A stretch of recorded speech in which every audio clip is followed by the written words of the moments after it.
Let's make something.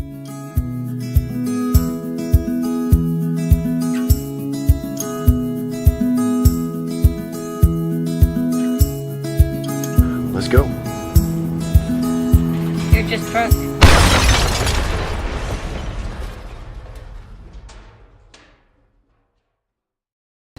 Hey everybody, welcome back to the ranch.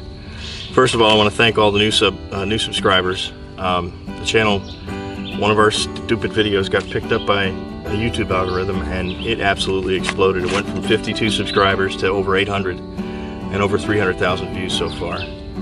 So thank you for subscribing, and there'll be more good content coming, so just hang in there. We had a very good reason for not making videos for the last couple of months. Sonia had cancer.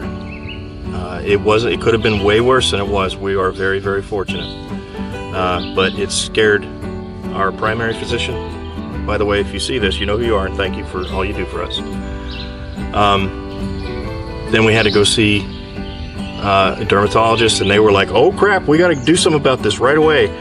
Got us an appointment to go see their head doctor, you know, from that dermatology clinic. We went to go see their head doctor. And he cut a hole in Sonia's face, 1.25 inches in diameter and 1/4 inch deep.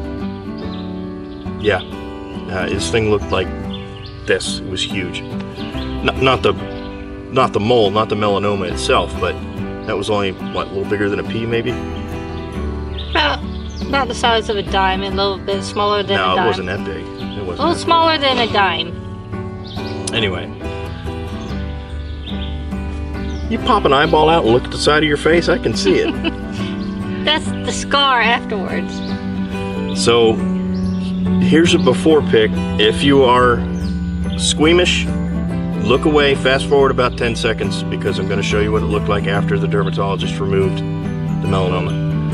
So, okay, here's before, and here's after. Pretty rough, right? It healed up fine. The margins were clear. When he removed it, he got it all. But with the depth of that mole, it was 3.4 millimeters. Yep. That was huge cause for concern. At some point, the depth of a melanoma has a higher risk of traveling elsewhere in the body. And the first place that it would go to is the nearest lymph node. So then we had to go see an oncologist. We had to go see a surgeon. We had to have an MRI, PET scan, and then surgery to remove the lymph node from her neck. And then they sent that to the lab, and thankfully it was clear. It came back clean. So thank you, friends and neighbors, for all the prayers and well-wishing. We appreciate it. And we're thankful. That was the second scariest time in my life. I'm trying not to get all broke up about it. I was scared. I know. Well, I'm sorry that it scared you, but you're supposed to be the man that fights everything. He's bulletproof, but you can't always be bulletproof. Not all man can. Yeah. So the first time I've ever been this scared in my life was when my first son was born. He was a preemie. He was just a smidge over 2 pounds. And what they say in the NICU is, well, he's a wimpy white boy, you know. Apparently, white male babies that wind up in the NICU don't do so well. But he's fine now. He just had to get bigger and before we could take him home, you know, he could be taken home. And he was fine. He's still fine. He's 15, driving his mother nuts like he's supposed to. So melanoma prevention. So this is a kind of a homesteading outdoorsy channel, and I think it's important to remind folks about sun exposure and causes for melanoma. As obviously one of the biggest concerns is the sun. My mom also had a lot of trouble with skin cancer. Gosh, what, half a dozen times or so she had to go have big old hunks cut off her shoulder and like her chest, upper chest area, and top of her head. And my father. And your dad, yeah. Yep. And my dad. Exactly. You know, both our dads were in the Navy back in the early 70s, and you know, that was you're on, they were both on aircraft carriers, so you're out in the sun all the time and all that. And yeah, both of our dads had spots on their nose and foreheads, ears. Really? Really?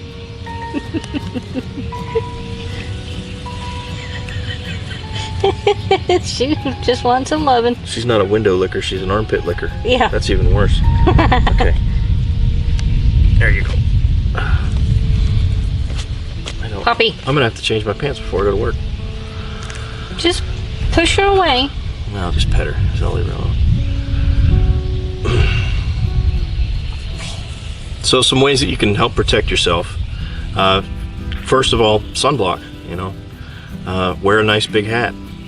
You may look like a dork, but you know, your ears won't fall off when you're 65.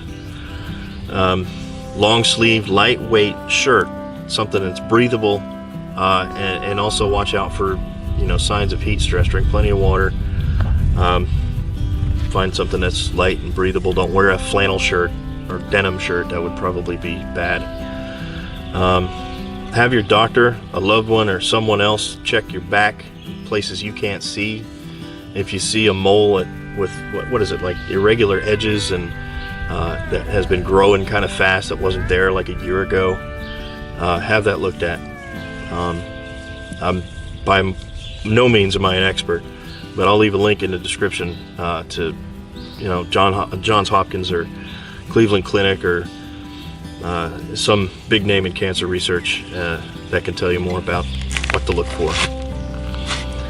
So, make sure you take plenty of pictures if you can of the mole or spot that you have, so you can see the changes throughout.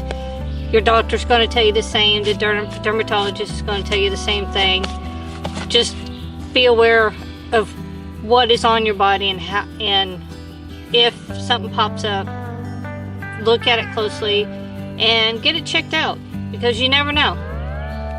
Because if you let it go on and on and on and not worry about it, then it'll be the day that you decide like, oh boy, I should have done this a long time ago. Yeah, early detection is key, and you know, if we would have let that go on another couple of years, it would have metastasized and she'd have been full of cancer. Because there was two types of, I remember your oncologist saying this, there's two types of two types of melanoma that are aggressive, and you had the most aggressive one? Yep. The one that tends to metastasize or travel throughout the body the fastest and most aggressively is the one that she had. But thankfully we caught it in time and it didn't go anywhere. So that could be bad. And it would, you know, there was I saw a video on YouTube about it was a farmer that had a mole on his arm, and he cut it off with his pocket knife, and 3 months later he was dying from chemo treatments. It can happen that fast. So so just keep an eye on yourself, keep an eye on your loved ones, your little kids and stuff. If they want to, mine are, when they were real little, they were really outdoorsy. They hated sunblock, they hated wearing hats, they always wanted to be outside. And it's tough. I know it's tough with kids, but keep an eye on them. Watch for moles, watch for little pink spots. And again, I'll link to something down below. That'll be a nice simple infographic or something. It's the internet, I'll find something. That'll kind of point you in the right direction. But if you ever have any questions about something like that, go see your doctor. You know, they'll know what to look for, and they'll know, you know, they'll know what to do. If it's nothing to worry about, it's nothing to worry about. Cancer is not something you want to mess with or play with. Yeah. So anyway, that's about it for this video. That's where we've been. That's why we haven't been doing videos and stuff. All those doctors, every week it was 1 or 2 doctor's appointments, and you know, recovery and stuff. It takes a lot out of you traveling. I mean, we don't have to go that far, but it's not right here in town to, you know, for your oncologist and dermatologist and a surgeon and hospital that can do sentinel lymph node ectomy. What is that? Ectomy. Listen to me. Biopsy. That's it. Mm-hmm. So anyway, that's about it. We thought this was important to folks in the homesteading community, or You know, you're outside most of the time, and especially for new ones coming in. If there's a lot of folks that, you know, they kind of leave the corporate life and the city life and everything else, and they buy some land, build a log cabin, or outside all the time. Keep that in check. Protect yourself. Sadie agrees.